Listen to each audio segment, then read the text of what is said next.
Minnesota Eco Experience Building. It's wonderful at the Minnesota State Fair. It's wonderful to have all of you here with us today. It's what a gorgeous day at the fair. And we have a wonderful presentation that we'll be doing on co-creating a world of sustainability, health, equity, and kindness with myself, Terry Gips, with Abigail Mathew, and with Toya Lopez. So we're really delighted to be able to share this with you. And please feel free at any time if you have any questions to let us know. Those of you who are on Facebook Live joining us, welcome from wherever you may be. And if you have any comments or questions, you can put them on. We will look at them after, and we're happy to get back to you with any of your questions or comments. Just at the beginning, we'll mention that we have some sign-up sheets in the back and also in the front. And if you sign up, we'll be happy to give you it's free, and we'll give you our weekly e-newsletter, which has all kinds of great information and sustainability tips. And in addition, we will give you a 10% off coupon for French Meadow Bakery and Cafe, the oldest continually operating organic bakery in the United States. And so we have been a partner of theirs for quite some time. So we really welcome you to this presentation. So just out of curiosity, how many people are here from the Twin Cities metro area? See your hands. Metro area. Okay. How about from Greater Minnesota? All right, great. Glad we've got Greater Minnesota. How about anybody from Wisconsin? Or anywhere else? Great. Well, it's wonderful to be able to have you here. So let's start with introductions, and maybe, Toya, if you can begin. Hello, everybody. I'm Toya Lopez, and I'm a board member for Alliance for Sustainability, as well as a director for Health Professionals for a Healthy Climate, a group of health professionals who are focusing on addressing the health and human health impacts of climate change.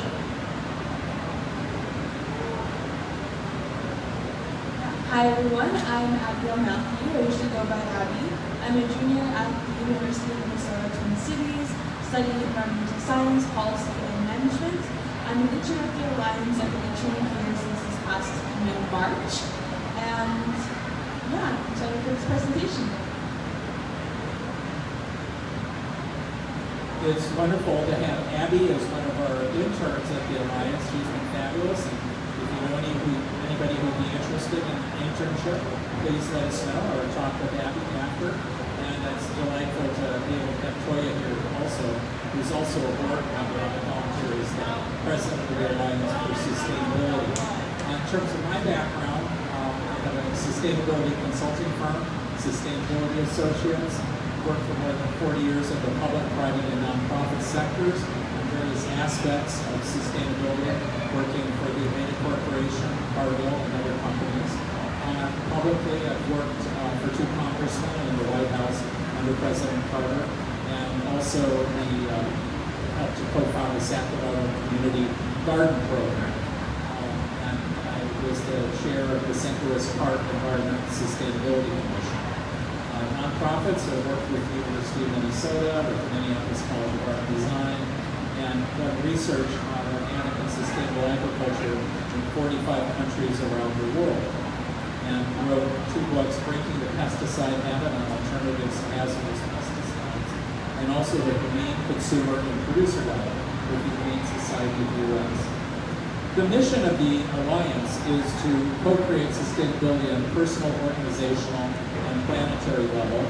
We were founded almost 40 years ago in 1983. And as I said, we have a free membership, and those of you who are online, it's at just www.amors.org, or you can see it on our Facebook page. We have this weekly e-newsletter, and we welcome your submissions for that. We have a fabulous declaration of co-creation and interdependence, sort of a bold statement about what we want to bring into the world. We have a green print or a plan for action. We promote, one of our board members has written a book, called You Can Save the World. Indeed, you're the only one who can. And so we've been promoting that. Also a sustainability challenge, which will take place in the month of January. We've done several.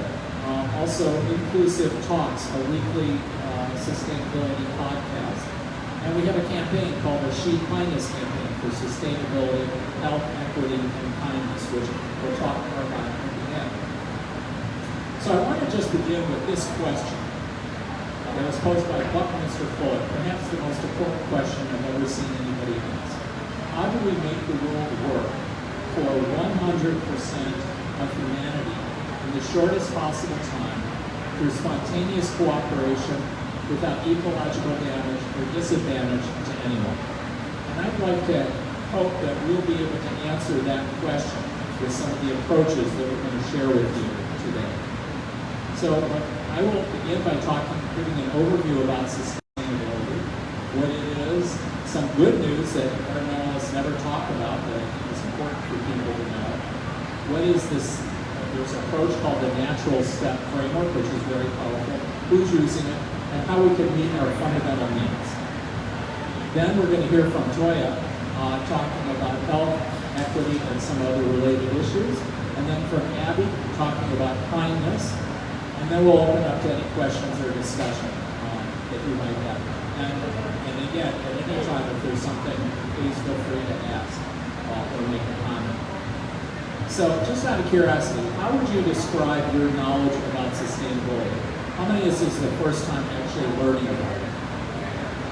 How many of you have heard a little bit about sustainability? Okay, so we have a few. How many have heard a little bit about it before? What sustainability is? How many, and how many know a reasonable amount? Okay, and how about anybody who's quite familiar? Okay, good. Well, this will be perfect then. The roots of sustainability actually go way back thousands and thousands of years, and you can find teachings about it in every different spiritual tradition. It wasn't called sustainability, that's a rather new word. It's only been around 40 years or so. And we were one of the first organizations to come up with a definition of sustainability. There are a lot of definitions. We don't think one is the best. So I'll just share two of them, though, with you today. So the one that we came up with is, it's a four-part definition that sustainability is ecologically sound, economically viable, socially just, and humane. We need to embody our highest values, so how we treat people, animals, and the earth. So we need all four of those at the same time. It's sort of like the chair that you sit on. You need all four legs to have sustainability. We think of sustainability as being like a North Star. It's really a vision of the world that we would like to create. And we see it from a holistic, integrated perspective that embodies all aspects of our lives. And it encompasses a number of different terms you may have heard about, like regeneration, resilience, permaculture, circular economy, and other cutting-edge approaches. The most widely used definition comes from the United Nations, and that is that sustainability or sustainable development meets the needs of the present without compromising the ability of future generations to meet their needs. So we take care of our needs today, but also ensure that future generations can. And we're not just talking people, but all life. In the end, I think that sustainability is really just common sense. Of course, you're going to take care of the place that you live, you're going to treat other people respectfully, and I hope that in the future it will just be common sense that it will be part of everything that we do. I had a vision once about what sustainability was, and I envisioned it being inside of a circle. And on the outside of the circle are all of these warriors. And there are hundreds and hundreds of them, but these are just a few of them, like social justice, business, spirituality, architecture, environment, exercise, art, and health. We think it's our job to be able to create a sign that welcomes every single person into this world of sustainability. And once we're inside, we can see how interconnected all of these aspects are. And nobody has achieved sustainability. Each one of us can take some further steps. And in fact, the only way we're actually going to achieve it is by all of us working together, by being inclusive and collaborative. So we hope to welcome all of you into this world of sustainability. Now, I have a special state fair little surprise for you. One of you has the opportunity today to make some money for free. I have $2 in my hand, and here, this is a one-time state fair offer. And the offer is this. Whoever comes up here first to give me $1, I will give you $2. Now that is a great state fair deal. Have you gotten that anywhere else? No, you haven't. All right, so anybody want to bring up $1 and I will give you $2. $1, you get $2. People are reaching into their pocketbooks and here she comes. All right, here she comes. Come on up on the stage. Yeah, there you go. Here's your $2. Great. Now you turn around. What's your name? Bar. All right, Bar. Bar just got a great state fair deal. Yes? 100% return on her investment. But Bar, what did you have to do to be able to get that money? You had to walk up. So that's one thing that you have to do. You have to put in a little bit of time or energy, and you can get that. But there's one other thing you did. This is just fall off the side to your hand.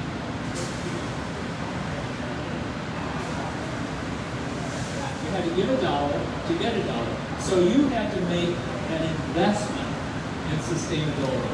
And you made a great investment. And it's going to pay off. And I'm going to show you, for those of you who did not get to read, how you can save over $1,000. In just a few minutes, I'll show you a simple way that you can save $1,000 with a $3 investment. It's not hard. So thank you very much. Enjoy. And thanks for being brave and coming up here. And you're our winner. So thanks, Barb. Let's hear it for Barb. Anyway, Barb. All right. So, does anybody have any questions or comments about what I've shared so far about sustainability, what it is? Is that making sense for you? Yeah? Okay, good. So, I think one of the poems that best characterizes what we're talking about, and another way of seeing, is this by Marcy Hans called Fuel. Fueled by a million man-made wings of fire, the rocket tore a tunnel through the sky, and everybody cheered. Fueled only by a thought from God, the seedling urged its way through the thickness of black, and as it pierced the heavy ceiling of the soil up into outer space, no one even laughed. So we focus on these spaceships going into outer space, but what we don't think about is the miracle that happens every single day of the seedling urging itself up through the thickness of black, up into outer space. And it's really that miracle that allowed you to be here today, to have food to eat, to have the clothing that you have, to be able to drive a vehicle. So the question is, how do we do that? How can we make that happen? And the place we want to start is with our home. Mother Earth, spaceship Earth. It's quite incredible. And you know that every astronaut that's ever gone up into outer space has said it was a transformational experience to look back on our planet to see this one whole interconnected ecosystem with no political boundaries whatsoever. Edgar Mitchell said, "My view of our planet was a glimpse of divinity."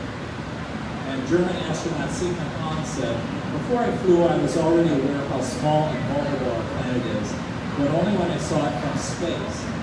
In all its ineffable beauty and fragility did I realize that humankind's most urgent task is to cherish and preserve it for future generations." What we need to do is to see things in a new way, to see new possibilities. As Einstein said, the significant problems we face cannot be solved at the same level of thinking we used when we created them. In other words, we have to think outside the box. So, here's a little cartoon from the New Yorker, and a guy is talking to his cat by the litter box, says, "Never ever think outside the box." But we want you guys to think outside the box, because there's a whole other world that we're about to share with you that is possible if we use this kind of thinking and see the world as it really can be. So the truth is, all of us are astronauts on Mother Earth or Spaceship Earth. Why? Because every day we're at the controls of our spaceship. With the food that we eat, the work that we do, the vehicles we drive, all of those are affecting our Spaceship Earth. The challenge is, astronauts were trained for years and years how their spaceship works. But nobody ever taught us what are the operating rules for Spaceship Earth. So no wonder we've got some challenges. Here is my good news. I hope this will really affect your way of seeing our planet. It's quite incredible. I'm going to share 4 great pieces of news that I think are transformational. The first is, our planet has a great design. It's actually designed to get cleaner, purer, more abundant, and more diverse, all on its own. And that's because of the sun and what we call the natural cycle, photosynthesis. That's what our planet has been doing for millions and millions of years. That's a pretty great place to start. The second is we do not have an energy shortage on this planet. We have far more energy than we will ever use. Why? The Earth receives 13,000 times more solar energy than is used by our entire society around the globe. 13,000 times. And in fact, 1 hour of the sun's energy striking our planet provides more than enough energy to run everything on our planet for 1 year. 1 hour of sunlight, 1 year running everything on our planet. It's really quite remarkable. So we don't have an energy. Third, we talk about materials and that we're going to run out of certain things. And yes, some materials are in short supply, but most of them are incredible abundance. So things like aluminum, we have a 510 years supply. Phosphorus, 142 years. Nickel, 57. Platinum, 42. Chromium, 40. Copper, 38. So we have huge amounts of these materials that are available. And even something like oil. You know, for a long time we said we're going to run out of oil, we're going to run out of oil. But the truth is, we have such massive reserves of oil on our planet. In fact, the global stock is 233 times the amount we consume every year. We do not have a shortage. Now, to get at most of that oil is very environmentally destructive and sometimes costly. And the fact is that we can't even use most of that oil because if we do, our planet will become uninhabitable if we burn that oil. So it's not that we're going to run out. And then the last piece is it's not bad to be a human being. We're actually meant to be here. We're part of what is called a natural cycle. So that's a pretty good place to start, right? Not bad. What's the challenge? The challenge is that over the last 200 years, since the Industrial Revolution, we have been violating the operating rules of Spaceship Earth. We didn't try to. We didn't even know that there were rules for our planet. The challenge is that if we stay on our present path, we will create conditions that will no longer allow us to continue living. Life on the planet will go on minus human beings and thousands of other species. So we sort of have a vested interest to find out what are these operating rules. So here they are. These are based on the natural step framework. There are only 4 operating rules, 4 things that you need to know, and we can turn things around and have a healthy, sustainable future on the planet. But the deal is, we have to do all 4. In baseball, if you hit 3 for 4, you have a 750 batting average, and you're the greatest player of all time. With this, if you hit 3 for 4, you're out. We're finished as a species. So we better find out what are those rules and do them all. So I'm going to share the 4 rules with you. The first of the rules is to limit what we take from the earth. And here we're talking about 2 things. First, we need to minimize the mining of metals and minerals. That's the first. And the second is the burning of fossil fuels. Okay? Those 2 things. Now, is it possible? Could we address this? Absolutely. So we can do simple things like recycling. We can do take-back of electronic waste. We can do alternative forms of transportation. And we can use renewable energy. This is just not hard. We can do it. We have the technology, as you can see in this building, to be able to do that. Another really practical example, and this is the one that's going to save you $1,000. $3 rechargeable batteries. If you have 2 of them, they will save you $1,000. What is that all about? Well, one rechargeable battery is equivalent in terms of the weight to 1,500 alkaline batteries. To get the same amount out, 1,500 that have to be mined and then they are tossed and wasted. It doesn't make any sense whatsoever. Rechargeables last 4 times longer. They can be used in all different high-tech and other devices. You can recharge them 500 to 1,000 times. You can recharge anytime. The only downside of them is that they have to be recycled at the end of their life. Okay?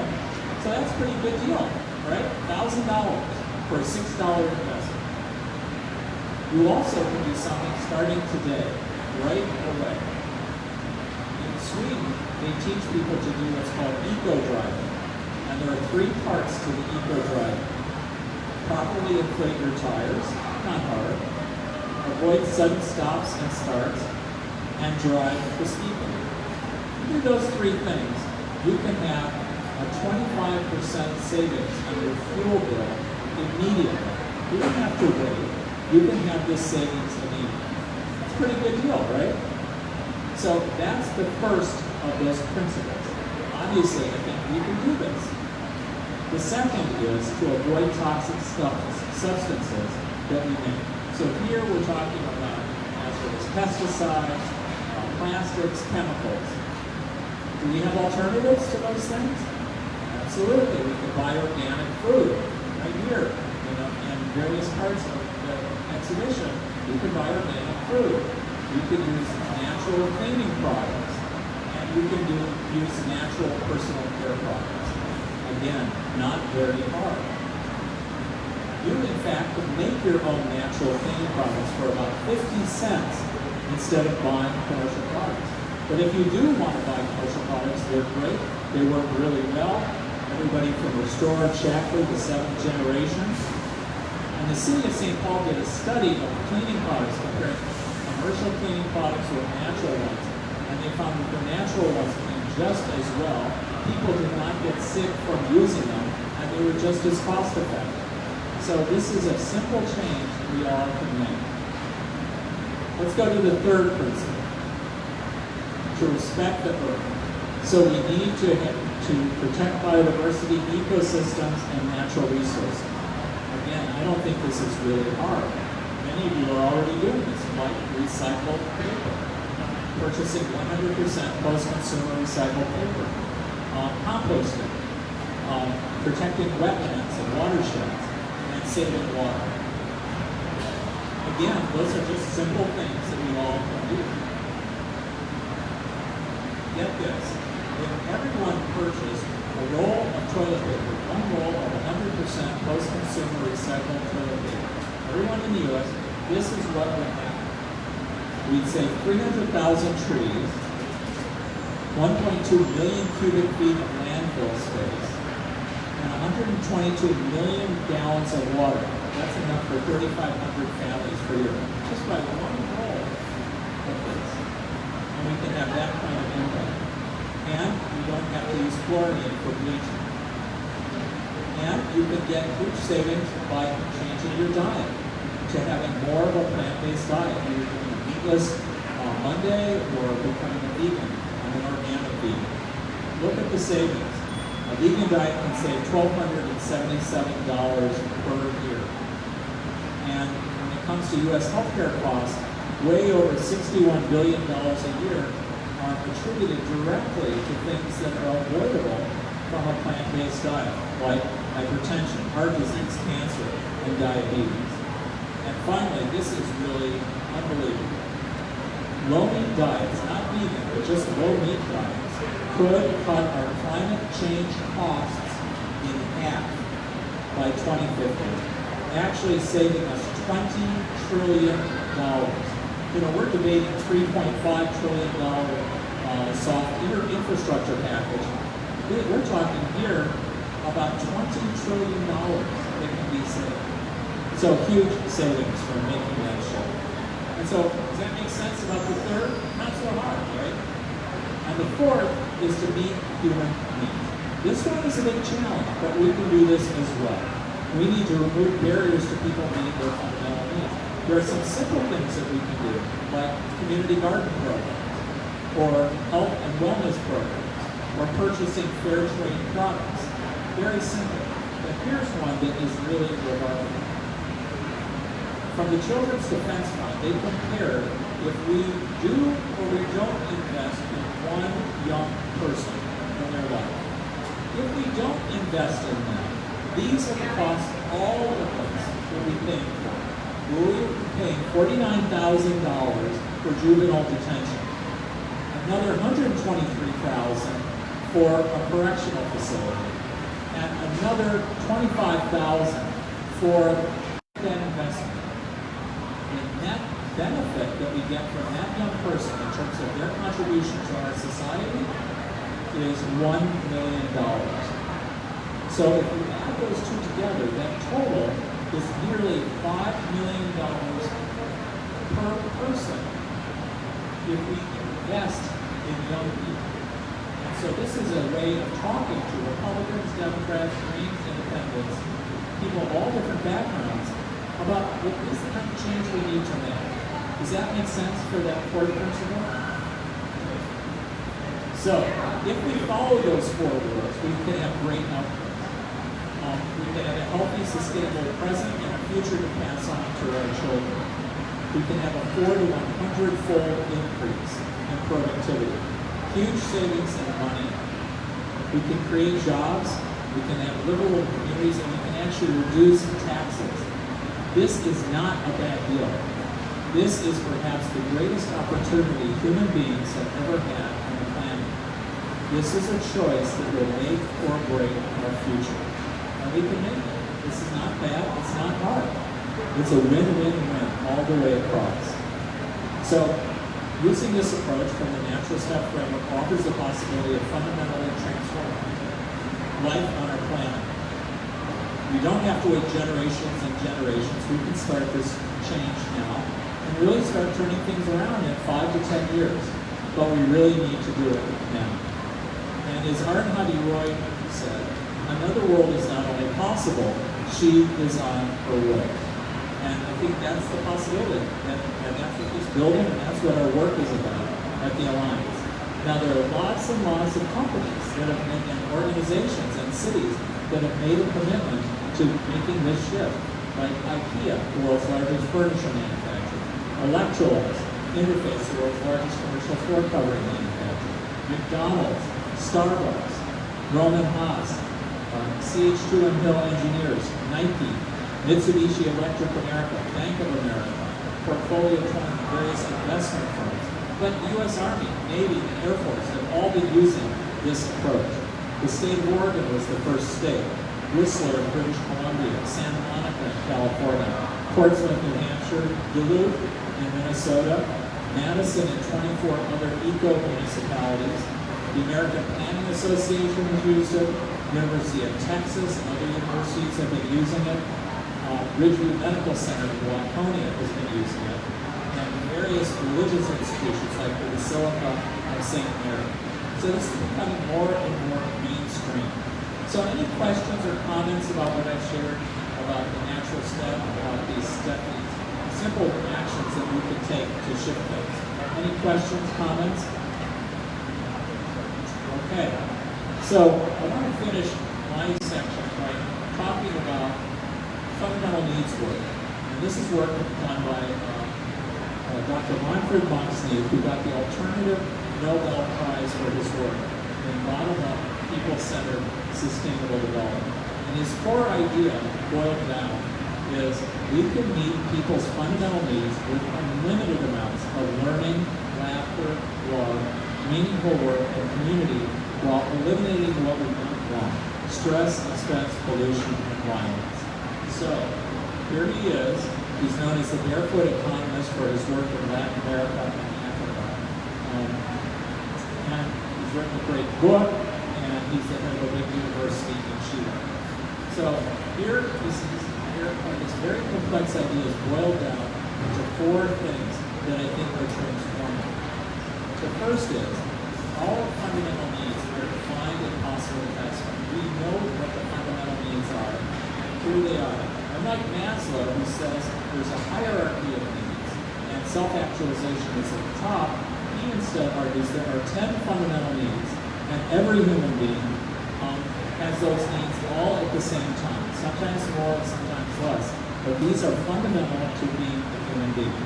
Subsistence, protection, security, affection, understanding, participation, leisure, creativity, identity, meaning, freedom, and transcendence. And if you want to get these, they're on our website. I've got an article that goes into them and explains them in greater detail.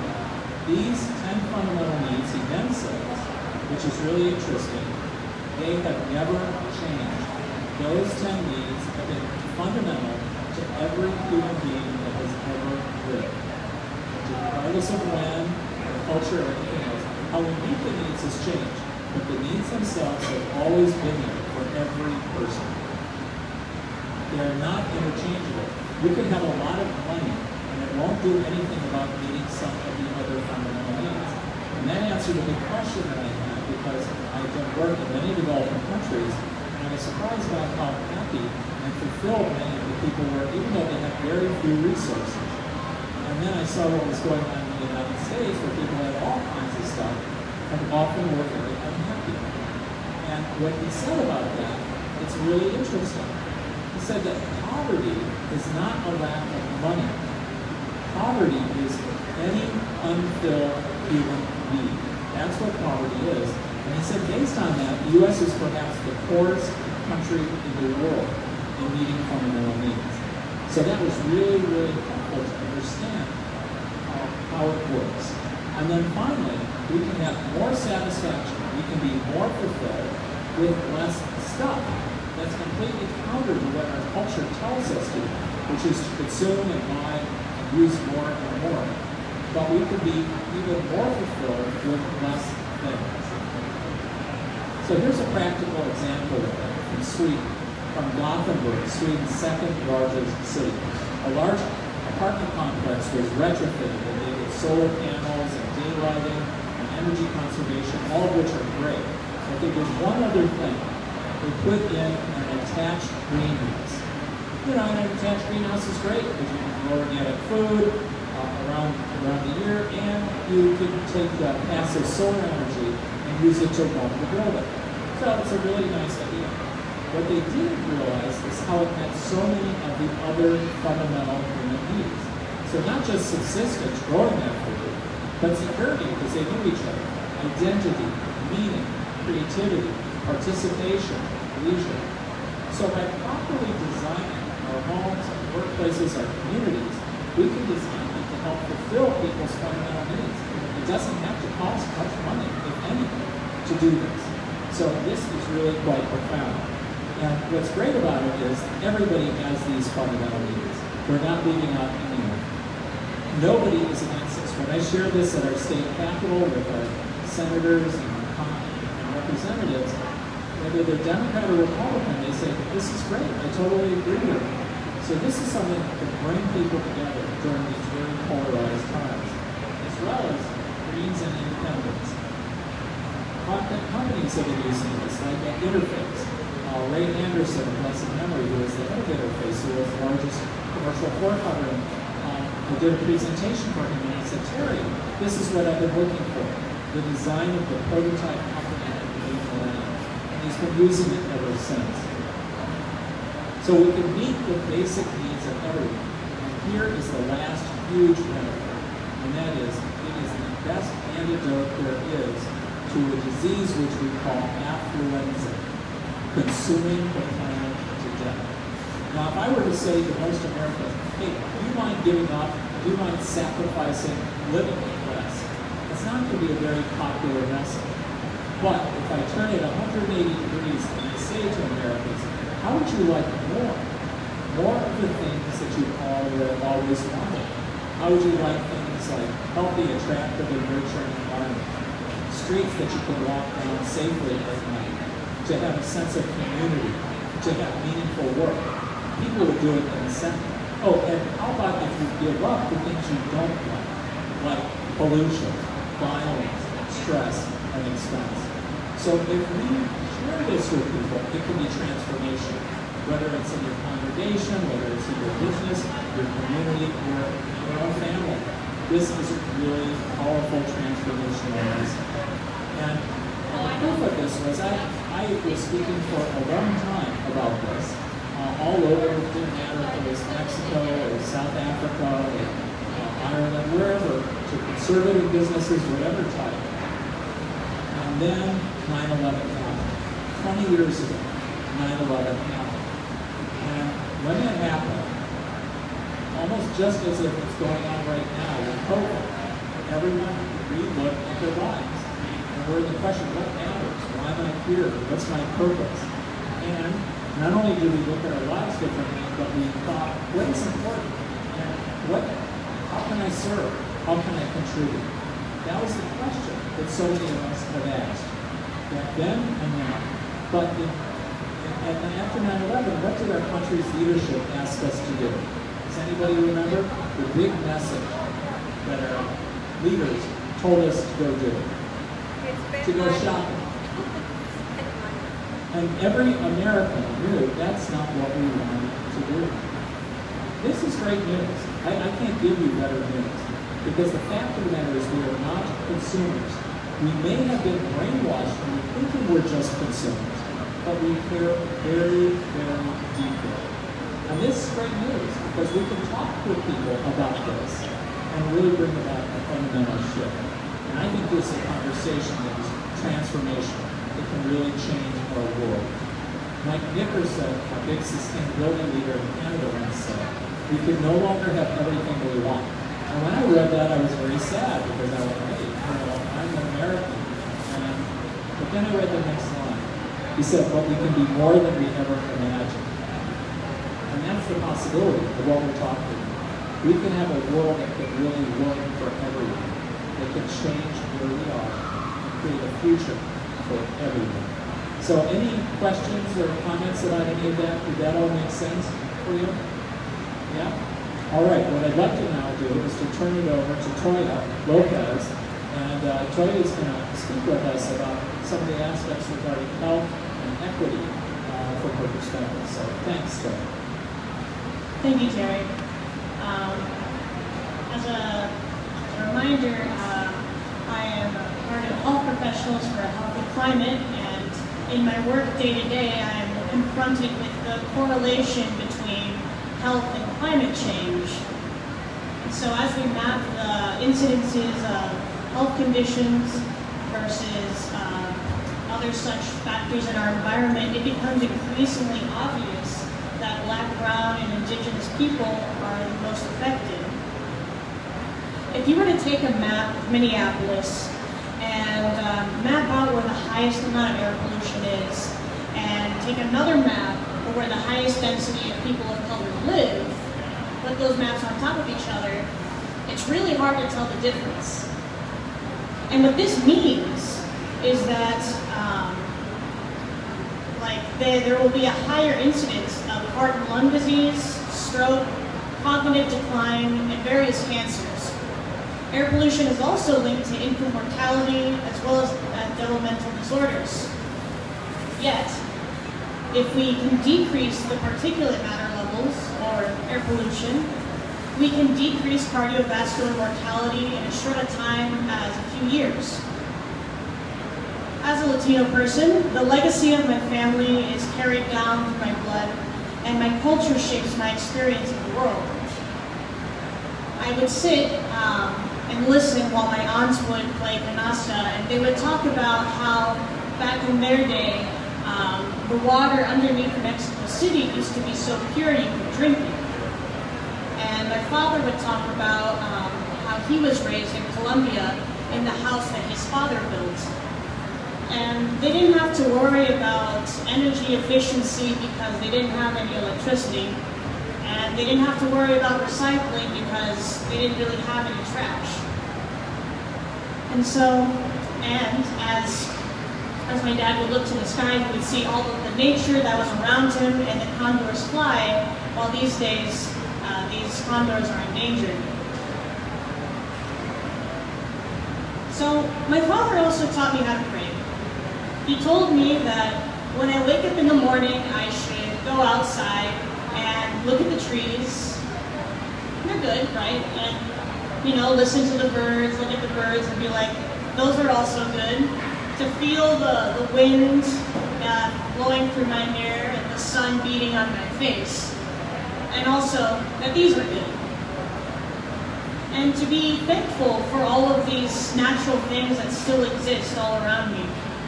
And to pray that by the end of the day, at the end of our journey, that I will remain healthy, safe and sound. When it comes to where my body is now, that is in the urban US, I am still connected to my ancestors, even if it isn't readily apparent. Often we're exposed to this supposed intergenerational conflict. But the thing is that this work to solve climate change, to work on environmental degradation, isn't on one generation alone to solve. We look at the younger generation, and they're begging us, adults, to do something about climate change, their future. And at the same time, we have to look back at the old ways, at the old wisdom about how things used to be. As in, for a lot of us younger folks, we don't have a memory of a time before disposables or everything being very consumeristic. And this wisdom has been drowned out by unsustainable practices that we would like to bring back. Which is why I really like going to the, the Crafts Experience Center, because there you can look at craftsmen doing the work that now we resort to machines or shipping from other countries, when it used to be something that our immediate relatives would be able to do. So, one way that we can honor the Black and Indigenous fight for climate and environmental justice is by supporting our own communities and Black and Indigenous business.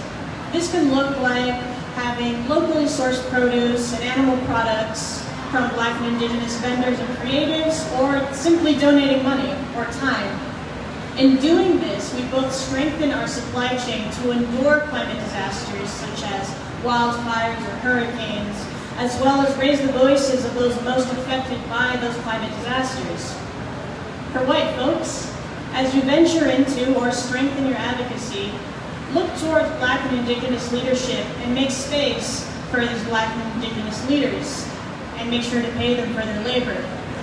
Both at work and in your community, or whatever groups and communities you find yourself a part of, make sure to make some space, be it a food justice advocacy group or your homeowners association.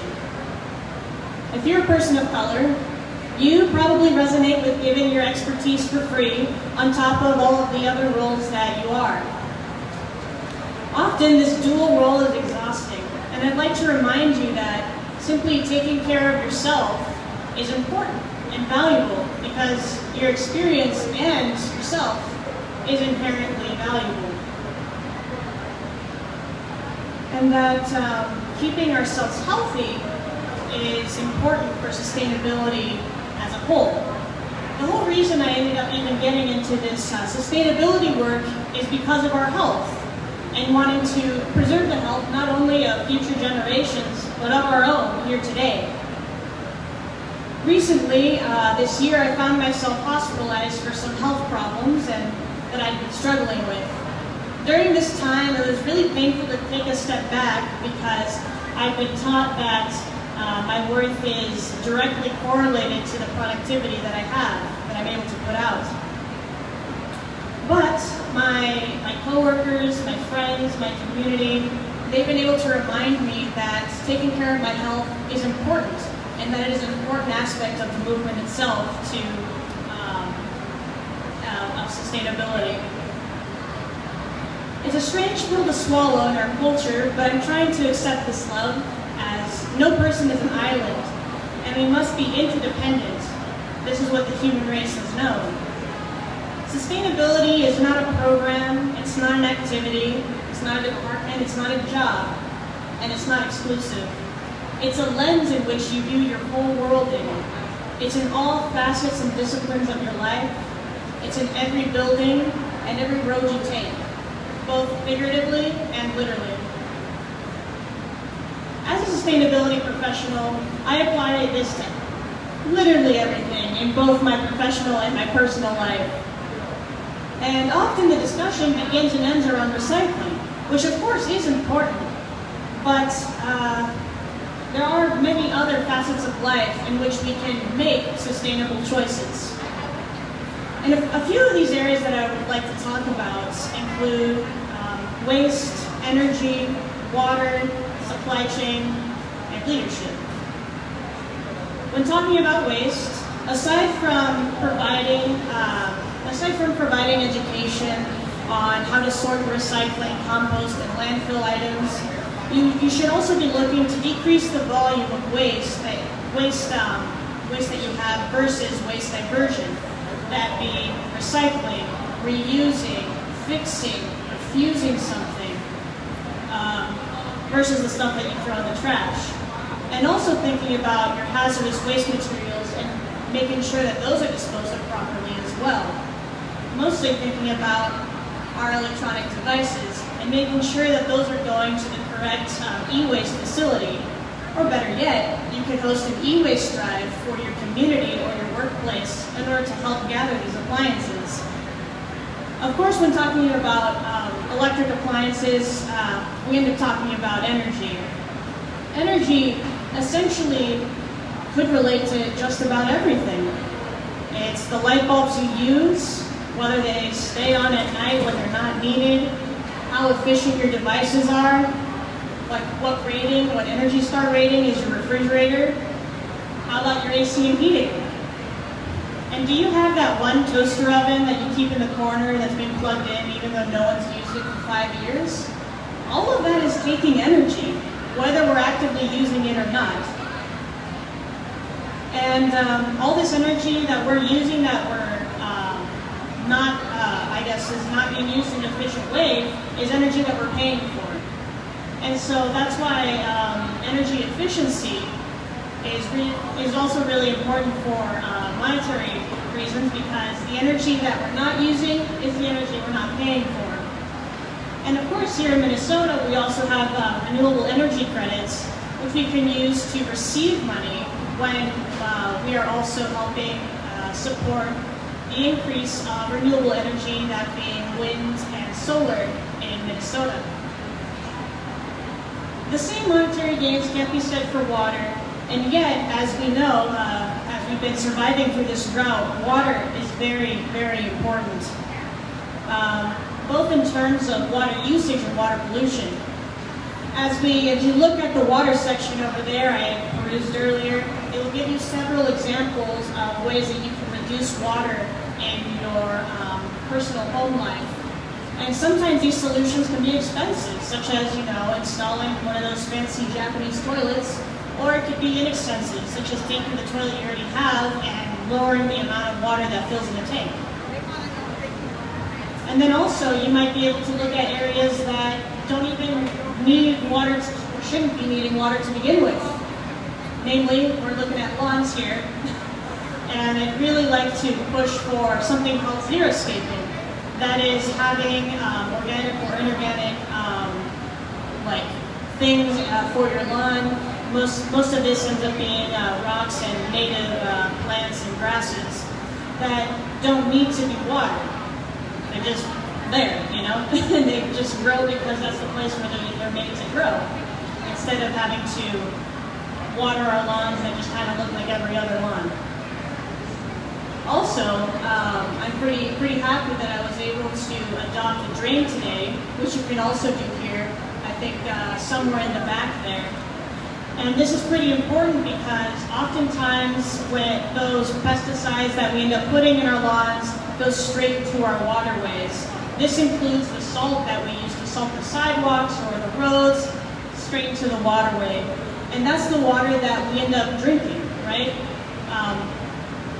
And we really all need water to survive. As I say, water is life. And so protecting our waterways from be it the type of cleaners that we're using at home, or the stuff that is available at our places of work is pretty important. I'd also like to talk a little bit about transportation. Now that we're talking about ice on roads, as, maybe take a look at how you got here. Did you, take a car, a bus? Did you fly in? Did you walk, cycle? All of these things are really important, but oftentimes we forget how things got to us instead of how we got to different places. I went to the store the other day and was going to buy some onions, and on the bottom shelf there was some onions from Minnesota, right? And on the top one there was some onions from California. And I'm thinking, why do we even have onions from California here? Like the route that it must have taken to get here should outweigh the reason to even have them here in the first place. Especially since we are able to source these onions in our own state. So a lot of times, looking at that, you start to wonder how that even makes sense. As a lot of times, it's so much cheaper to get things from a different country than to just have it produced here.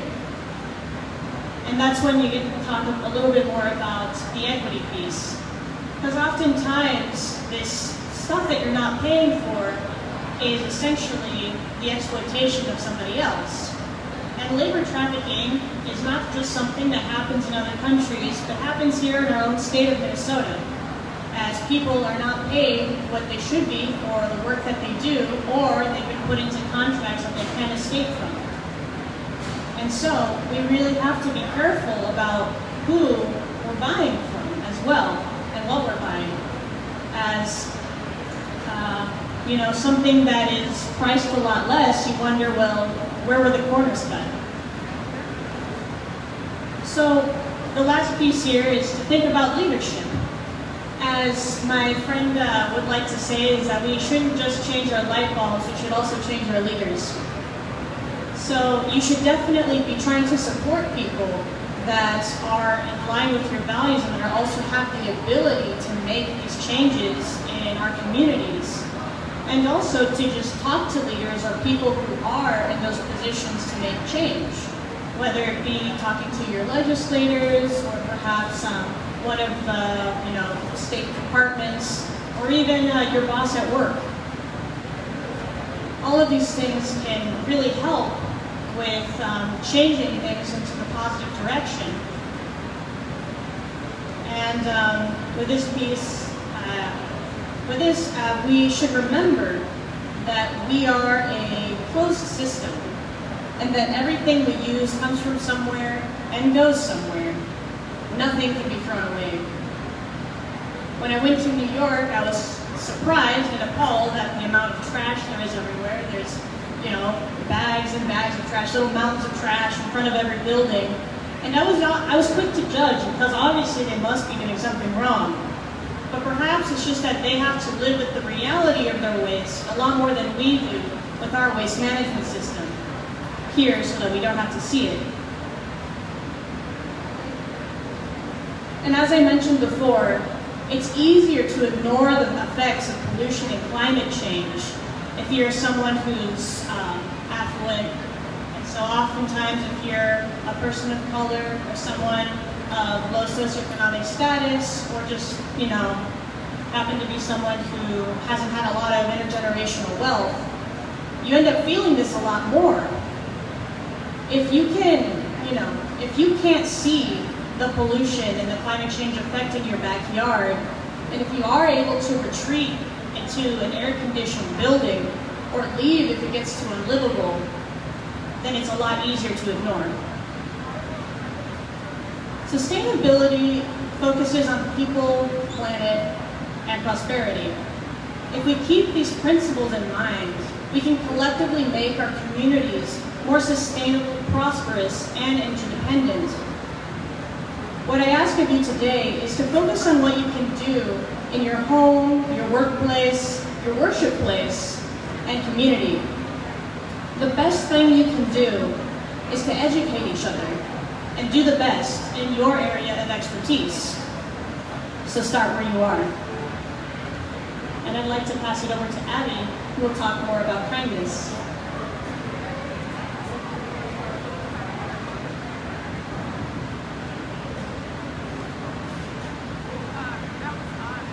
Okay, so I'm going to talk about kindness, the last piece of our memory. So kindness is one of the most powerful actions in the world.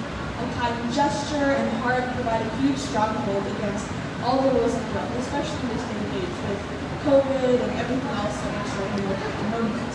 So to start off, as Princess Diana once said, carry out a random act of kindness with no expectation of reward, safe in the knowledge that one day someone might do the same for you.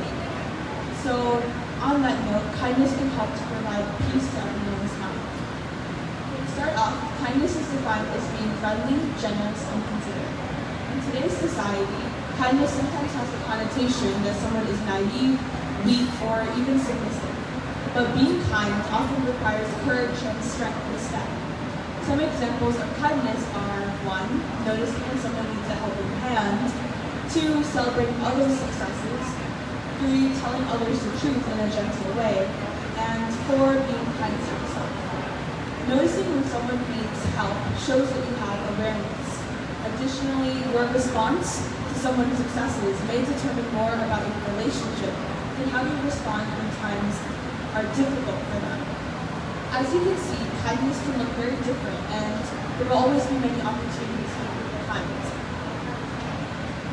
Kindness is important in our world for many reasons, but the two most notable ones are that it provides positive changes in our health and strengthens our relationships. According to The Atlantic, researchers have found kindness to be one of the strongest predictors of stability and satisfaction in a marriage. Kindness has to be the backbone of a relationship, and it can be built through the way partners interact with each other daily. There are numerous reasons why relationships fail, but oftentimes it boils down to a breakdown of kindness. Practicing kindness to ourselves and others can provide physical and mental improvements in our body, like lowered stress levels and increased production of feel-good hormones, like dopamine, oxytocin, and serotonin.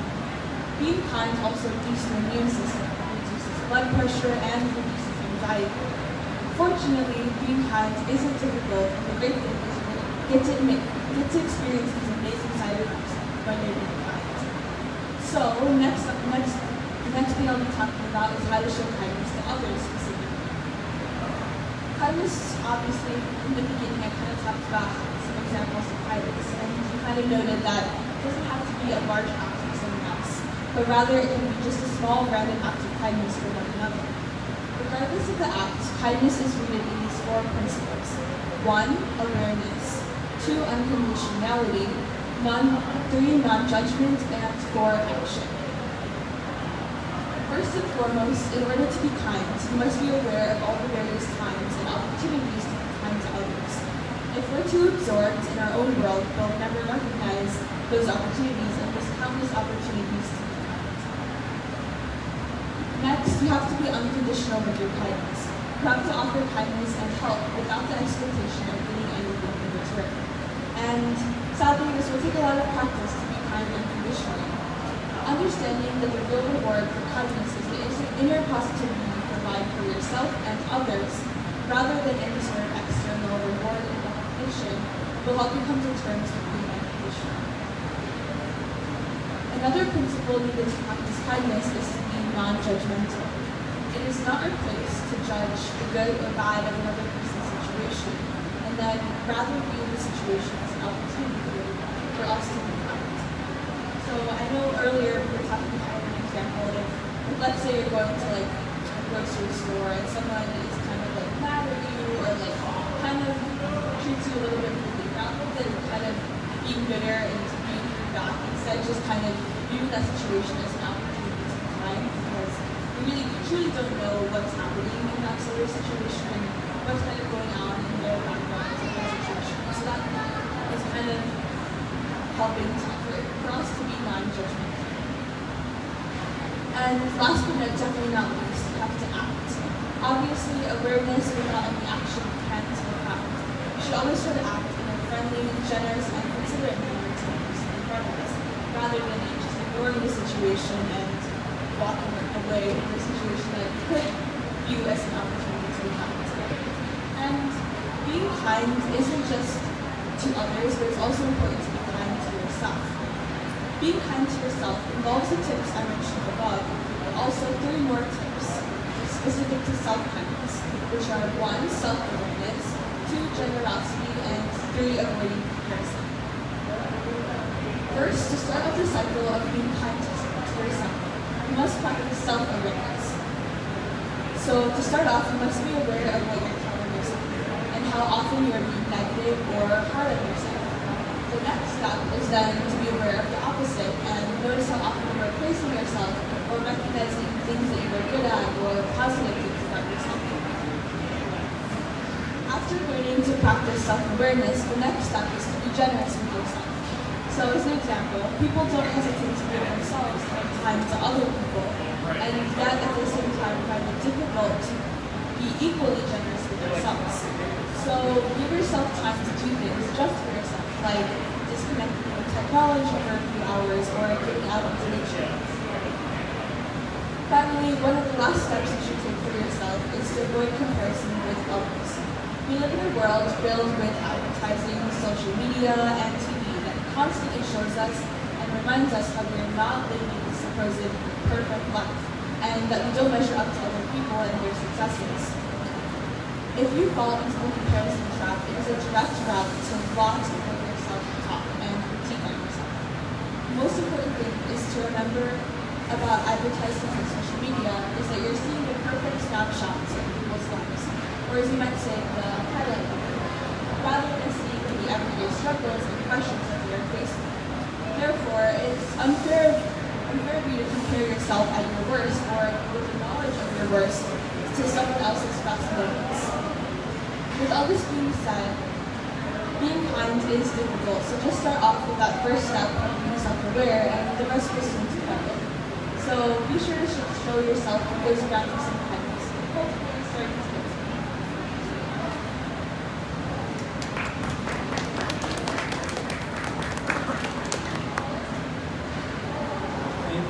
Thanks so much, Abby. Wonderful. Thank you, Toya. Abby is one of our interns at the Alliance, and if any of you are interested in doing an internship with fabulous interns from around the country, and do it virtually, so it's really wonderful. And Toya is a board member for the Alliance, and is really been helping make a huge difference for us. One of the things we'd like to do is, it's nice to share ideas, but we really hope you'll take it inside yourselves and change how your family is, with your friends, your workplace, the community. So we'd like you to think about what's one thing that we may have shared today that you may be inspired to do. You could make a difference. And just in that line, I would say that this morning before we did a presentation, I was over at the Swedish Lutheran restaurant talking with them. And one of the things they said, I said I was going to be doing this presentation, and they said, "Oh, kindness, that's so great that you're talking about that." And they said, this morning there was a woman that came up and was ordering some food, and then 2 servicemen came up, and she said, "I want to pay for those 2 servicemen." So there's simple things that we can do, like paying it forward, and as Abby was saying, unconditional acts of love and kindness that are random acts that we can just do and can really make a huge difference. So does anybody want to share anything that they were struck by or you might want to try or make a commitment to? Anything come up for any of you?